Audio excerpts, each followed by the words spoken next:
Hello बच्चों, चलिए प्रश्न को पढ़ते हैं। कॉलम 1 तथा कॉलम सेकंड के मदों को सम्मिलित कीजिए।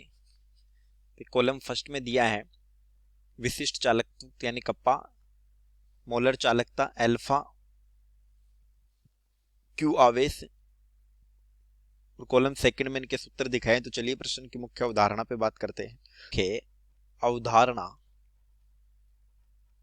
1 सेंटीमीटर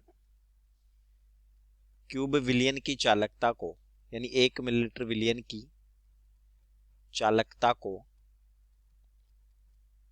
विशिष्ट चालकता कहते हैं। विशिष्ट चालकता कप्पा कहा जाता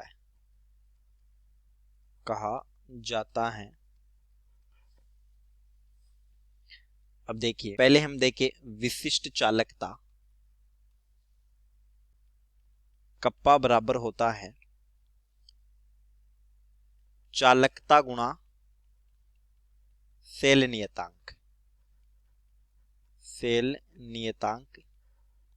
नियतांक को लिखते हैं जी स्टार से, यानी इसका मतलब हुआ कप्पा बराबर 1/r L/A। क्योंकि जो कप्पा है वो प्रतिरोधकता का व्युत्क्रम है, तो यहां पर L/A का मतलब होता है सेल नियतांक। तो हम कप्पा बराबर लिख सकते हैं 1/r सेल नियतांक को जी स्टार। यदि हम L की बात करें तो यह है इलेक्ट्रोड के मध्य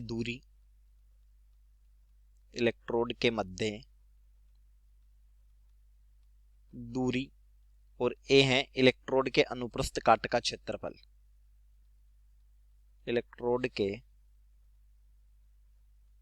अनुप्रस्थ काट का क्षेत्रफल। तो देखिए, अल्फा या वियोजन की जो मात्रा होती है, वियोजन की मात्रा, इसका मतलब होता है 1 मोल से वियोजित मोल, और ये निकाली जाती हैं सी सांद्रता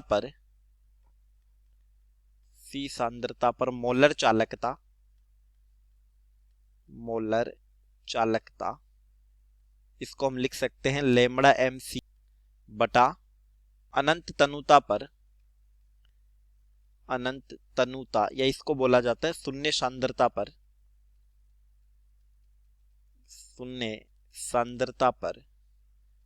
मोलर चालकता